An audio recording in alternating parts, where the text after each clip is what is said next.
welcome to this edition of Border Report Live. My name is Rudy Mireles, and I'm your host here in Harlingen, Texas, in the Rio Grande Valley of deep South Texas. Got a jam-packed program lined up for you today. In just a little while, our South Texas correspondent Sandra Sanchez is going to join us to talk about a new lawsuit filed against the county of Harris, one of the largest counties in the country, by the state's Attorney General Ken Paxton. So we're going to get to her with that in just a little bit. We're also going to speak to our El Paso correspondent Julian Resendiz about some new reporting that Colombia's president's no longer going to cooperate with the United States. He's going to tell us why in just a few moments. But of course, as always, we're going to begin today's program by taking a look at what's trending across the border, starting with the man leading the immigration enforcement operation in Chicago will be leaving Chicago possibly as soon as today. Border Patrol Chief Gregory Bovino has led the Trump administration's immigration crackdowns in Los Angeles and Chicago this year. During his time in the Windy City, Bovino led a months-long crackdown that has been marked by controversial arrests and clashes with protesters. He will now take the bulk of his Border Patrol team to Charlotte, North Carolina, and then on to New Orleans. It was unclear when Bovino will begin work in Charlotte, but sources said it will be a brief stint before a longer mission in New Orleans.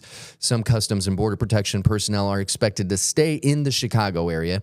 The Trump administration deployed more than 200 Border Patrol agents to play a major role in the crackdown known as Operation Midway Blitz. Got some new reporting to tell you about out of the San Diego sector from our San Diego correspondent Salvador Rivera. It appears the Marines that were sent to back up Border Patrol agents in Southern California have also moved out. So he has confirmed with the Marine Corps that 500 Marines and sailors stationed at the Imperial Beach Border Patrol Station and in Campo, California are now gone. They arrived at the first of the year as part of the Trump administration's operation to station troops along the U.S.-Mexico border. During their time along the border, the Marines installed miles of concertina wire on the U.S. side of the border. All of the troops were from nearby Camp Pendleton. Moving up the West Coast, dozens of Portland, Oregon veterans and their families celebrated Veterans Day in a slightly different way on Tuesday. They gathered in South Portland for a silent march to a nearby ICE facility, saying that they are pushing for changes to the immigration raids happening throughout the state. They took a moment to remember the immigrants deported from the streets of Oregon. Immigrant advocates say hundreds of undocumented migrants have been deported from the state. City officials in the nearby town of Newport, Oregon, are concerned ICE may build detention facilities in their community. The mayor says that they've heard that ICE wants to build a center at their nearby airport, but he says no one from Homeland Security or the government has contacted them. Moving on, the president is facing some backlash after saying the United States does not have people with certain talents to fill jobs in this country. President Donald Trump defended H-1B visas during an interview that aired Tuesday night, arguing that foreign labor is needed at times because U.S. workers do not have, quote-unquote, certain talents. Trump made the remarks during a Fox News interview when asked whether his administration would prioritize the costly visas that allowed skilled workers from overseas to temporarily work in the United States. He said the United States has to, quote-unquote, bring in talent. When pressed by Fox News host Laura Ingraham, who said, "We have plenty of talented people here," Trump responded, "No, you don't have certain talents, and people have to learn." Time now to bring in our El Paso correspondent Julian Resendiz on some new reporting he has on Colombia's president and their relationship with the United States. Julian? Rudy, so we woke up today to the news that yesterday the president of Colombia said publicly that he is stopping the sharing of intelligence with the United States. Gustavo Petro made the announcement on X, and it caught a lot of people by surprise, not just in the United States, but also in Colombia itself. Some of the prosecutors and military and former military contacted by Colombian news outlets said that they did not know anything beyond what their president had posted on social media. They say that this type of announcement is confounding, and on the surface, if it's more than political posturing, it stands to benefit no one except the drug traffickers. Now, let me give you some background on where this is coming from. The United States in the past 3 years has seen a surge in the seizure of cocaine coming from South America. There are three countries that primarily produce coca leaves, which is the source of cocaine. And they are Colombia, you can see it there in the map in the dark colors. They are Colombia, Bolivia, and Peru. So the U.S. has a vested interest in cooperating with the Colombian military in particular, as well as the federal police there, so they can stem, they can interdict, they can prevent these shipments of cocaine from reaching the U.S. The surge in production of coca in the past 3 years has been tremendous. In the past couple of years, here at the U.S.-Mexico border, U.S. Customs and Border Protection has interdicted about 70 tons of cocaine. That is the amount of cocaine that did not make it into U.S. streets, U.S. cities. We don't know, obviously, what amount made it, but it all goes back to what's happening in Colombia. So U.S. military, U.S. intelligence, U.S.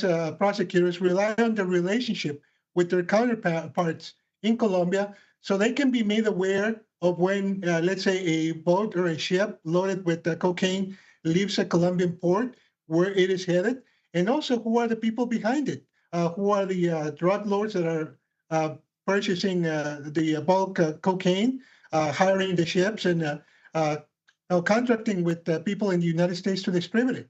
So all this information, as of right now, has been stopped, and that is causing a lot of concern. There's also some boat strikes reporting that you have. Can you fill us in on those? Yes, I'm giving you the background. So we have this surge in cocaine being produced in Colombia coming to the U.S. When President Trump came into office, he obviously took to task the president of Colombia. All right, what's going on? And he was not satisfied with the response.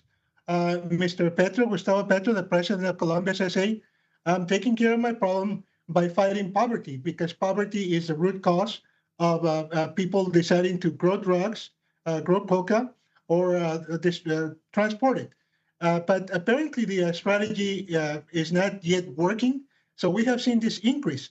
So President Trump has notified the Congress, and as we know, in the past couple of months, he has ordered strikes, military strikes, on ships carrying cocaine from South America to the Caribbean en route to the U.S. Some of those boats, many of those boats, may be coming from Colombian ports. Others may be coming from Venezuela. But the end result is that this has angered the president of Colombia tremendously, to the point that he says, well, this is the reason I'm stopping intelligence sharing cooperation. I do not agree with you bombing boats. He said that at least one Colombian citizen has been killed in the strikes, and he characterized that Colombian citizen not as a drug trafficker, but as a fisherman. So he says, until you stop this, we're not going to share intelligence. Obviously, the U.S. doesn't share that perspective. And I've been to Colombia myself 5 times, and I've spoken with some U.S. Federal officials who have also done time in serving in Colombia for the U.S. government. And they tell me that they hope that beyond the political posturing, beyond this spat, difference of opinion between President Trump and President Petro, they hope that at least under the table, due to that relationship and that mutual interest from military in both countries to stop criminals, that this cooperation will continue to flow in some way, even if their leaders publicly say that they're not speaking to each other, they're not doing anything for each other. All right. Thank you for your reporting on that, Julian. You also are following a story about 2 suspects that have been arrested over burning women. Fill us in on that. Yes, really. Let's switch gears. Let's move away from Colombia, go back to Mexico. What's been happening in several Mexican cities in the past month is that we have had incidents of spouses, romantic partners, ex-spouses, attacking attacking women in a very, very nasty way. We have learned of 3 cases since October 16 in which men have either tried or have incinerated their exes. Just cover a case south of Nogales, Sonora, on the border with Nogales, Arizona. in which a 54-year-old man was arrested flagrantly, allegedly with, we do have a photograph of him. You can see on the right of your screen, an older man, and you can see a soda bottle half filled with a liquid. That liquid, according to prosecutors, was gasoline, and he allegedly poured the other half of the bottle on his ex-partner, and he was about to set her on fire when neighbors called police, and police intervened and detained him. On the left side of the screen, and this happened in the Sonora-Arizona border. On the left hand of the screen, we have an individual who was arrested on October 29th after an incident a few days earlier in which he allegedly went to the house of an ex-girlfriend, had an argument, and assaulted her, and also tried to burn her. The woman was burning 50% of her body. He put her in the trunk of a car, drove her to another state, and just dropped her there. And I've heard from women's rights organizations in Mexico who are very concerned about this spat of incidents, but they say that this is a symptom that the machista or male bias culture is still alive and well in Mexico. And they are interested in making these incidents public so that people know that this is an ongoing problem and that there's a need to do something about it, to send the message to men that women are not property, that you cannot commit such atrocious crimes and not pay for it. And the authorities seem to be responding. Like I mentioned, there have been 3 arrests in 3 different cases, and we have a 4th case going back to June, in which also there were arrests reported. You know, and it's very interesting, too, because just last week we were reporting about Mexican President Claudia Sheinbaum taking action against someone who assaulted her at a campaign rally while she was walking the streets, leaned over to kiss her. It just kind of goes to show that it seems like the government is now taking this sort of tone with these crimes that are being committed against women. And we, just in the last couple months too, we've saw an influencer in Mexico. I believe it was Mexico City. I could have that wrong. I don't have the information in front of me, but an influencer that had a lot of followers on social media. She was actually murdered while on a TikTok live stream. So it's interesting to see the government kind of starting to pick up and really take these cases against women up seriously. I would say, Rudy, that the opposite is also true. I know because I have covered changes in Mexican law going back to the late 1990s, in which sexual harassment laws were introduced, in which prosecution of sex offenders was increased, shored up.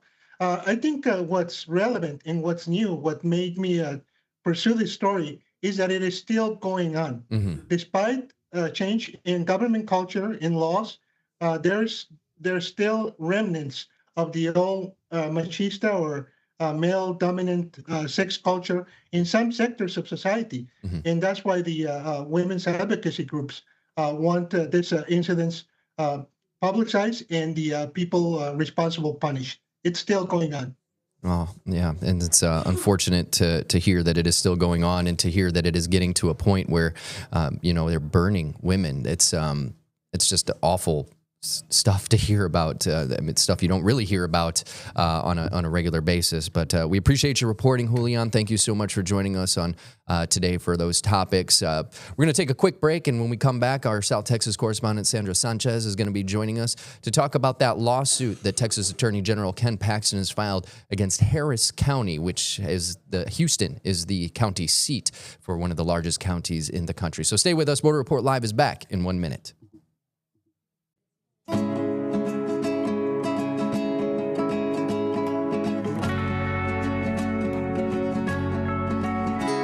And welcome back to this edition of Border Report Live. My name is Rudy Mideles. South Texas correspondent Sandra Sanchez joining us this afternoon. Sandra, you have some reporting on this lawsuit that Texas Attorney General Ken Paxton has filed against Harris County over an immigration fund. What can you tell us about that? Yeah, Rudy, Ken Paxton is no stranger to filing legal motions against nonprofits that assist migrant groups. This time he's doing it in a bit of a roundabout way. He has filed a lawsuit against Harris County commissioners. That includes County Judge Lina Hidalgo. As you know, Harris County includes Houston, one of the largest cities we have in Texas and the United States. The county commissioners had a fund that assists legal representation for migrants threatened with deportation. And last month, they approved $1.3 million to go to this fund. And Paxton has come out and said that that is unconstitutional. Now, the fund helps the fund gives money to some nonprofits that help migrants in their defense. This includes the Galveston Houston Immigrant Representation Project, another group called Justice for All Immigrants, Kids in Need of Defense Kind. We've talked with them a bunch of times, and the Refugee and Immigrant Center for Education and Legal Services. In addition, the Commissioner's Court late last month on October 30th approved another $100,000 to the Houston Immigration Legal Services collaboration for an immigrant resources hotline. Now, Paxton says that these actions violate the Texas Constitution by using public funds to private entities to defend, quote, illegal aliens. He says under the lawsuit, it's 17 pages long, filed in Harris County. He says that the legislature has no power to authorize any county, city, town, or other political corporation or subdivision of the state to lend its credit or to grant public money or thing of value in aid of or to an individual. We do have a quote from Paxton. He issued this. He said, quote, "We must stop the left-wing radicals who are robbing Texans to prevent illegals from being deported by the Trump administration. Beyond just being blatantly unconstitutional, this is evil and wicked. Millions upon millions of illegals invaded America during the last administration, and they must be sent back to where they came from." Now, the lawsuit notes that deportations are civil actions, not criminal, and individuals have no constitutional right to government-appointed counsel. But, the nonprofit group Kind says that in 2024, they helped over 17,000 children with legal defense in court, and they worked with 800 global partners. They also provided 78,000 kids education on their legal immigrant rights in the United States and in Mexico. And they provided 30,000 children and families in the United States and Mexico with what they call psychosocial support, and that includes connecting them with medical, mental health, education, crisis intervention, and well-being care. I think so. He has gone against the spending of this public money. So what exactly is the Attorney General looking for? What outcome does he want from this lawsuit? Yeah, he wants an immediate stop to the money being used, but he also complains that he says that they have no control over these public funds once they turn it over to the nonprofits. And so they have no surveillance over how they use the money. And he says that is illegal. So he has filed for a temporary injunction to stop the funds from being used, eventually wants a complete stop to it. So when was this fund created? Because we're just hearing this now. I mean, it makes it seem like it just popped up in the last week or so. Yeah, it's not a new fund. It was started in 2020. It actually was started with more money. It was started with $2.5 million. Harris County officials say they were the largest county in the United States not to have such a legal defense fund for immigrants, and they said it was much needed. There is a Harris County attorney who told the Houston Chronicle, quote, "Having access to legal representation not only improves case outcomes, but helps keep families together." This is not a new one. Christian Menafree told the newspaper that, quote, "In a county as diverse as ours, local government must step up to safeguard safety, justice, and the people we serve." So if this has been going on for nearly 6 years now, as we kind of start to wrap up 2025, started back in 2020, why is this an issue for Paxton now? Well, it came up in October during public hearing at Commissioner's Court when they were getting ready to vote on this on October 16th, the first vote, the line item. And this woman, Eliza Dutt, the mayor of Piney Point Village, is a Republican who's going against Lena Hidalgo for for Harris County judge in 2026, stood up during the public commenting period and said, why is Harris County spending this money? This is wrong. And it kind of gained steam from there. Paxton appears to have kind of picked this up and filed a lawsuit. And you mentioned that he's no stranger to filing lawsuits against these charity organizations in the past. We had one right here with the Respite Center, Sister Norma Pimentel, who we've had on the program before. Yeah. Now, what he did was he was probing her. He wanted to investigate her. He had not filed anything. But as you know, he did do the same thing with another organization, a nonprofit in Houston, which ultimately shut down. He went against another nonprofit that helped migrants in El Paso and here Catholic Charities. What he ended up doing with all those actions is silencing them. They're very cautious and careful to say anything to us or to anyone now because of fear that there could be legal retributions.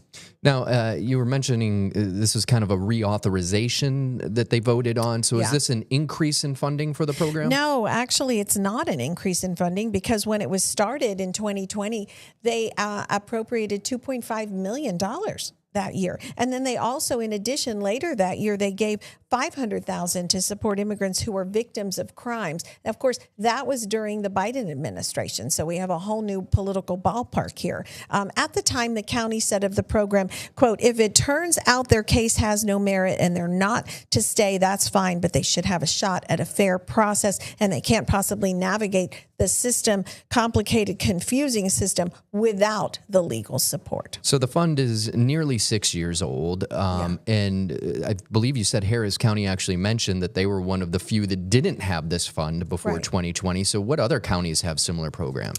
Yeah, actually, some other cities have it. Austin, Dallas, and San Antonio, for instance. Also, Bexar County, which includes San Antonio. They started their Immigrant Legal Defense Fund in 2022 with $1 million, and they added another $1 million in 2024. City of San Antonio gives $150,000 to that annually.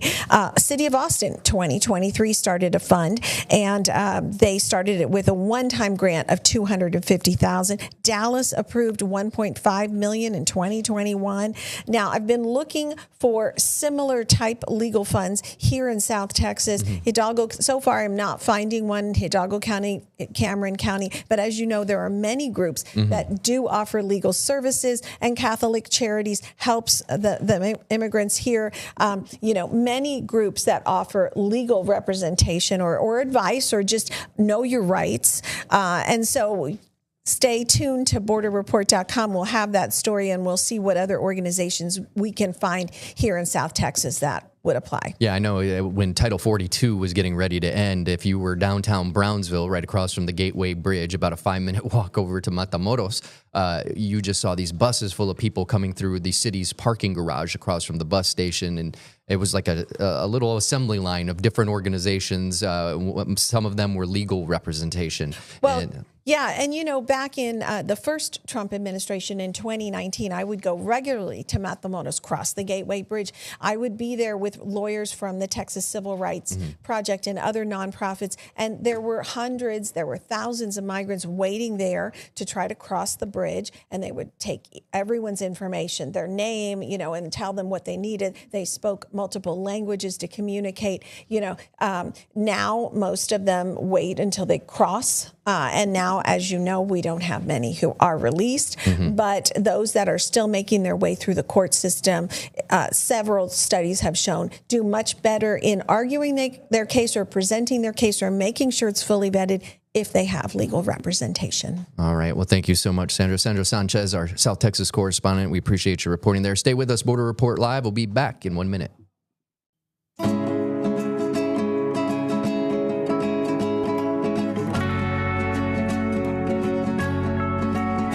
And welcome back to Border Report Live. My name is Rudy Mideles here in Harlingen, Texas. I told you it was a jam-packed program at the beginning, and man, we had about 6 more things we wanted to tell you about today, so we'll save them for tomorrow, in addition to whatever's trending across the border. But really quick, before we go, we wanted to remind you that you can stay informed on the stories shaping the U.S.-Mexico border on your commute home, maybe working out at the gym, or taking the dog out for a walk, as Border Report Live brings you real-time updates, expert insights, and voices from both sides of the order in podcast form. You can get it at any of those apps that you see at the bottom of your screen. That's going to do it for us today. We appreciate you joining us. Have a good one.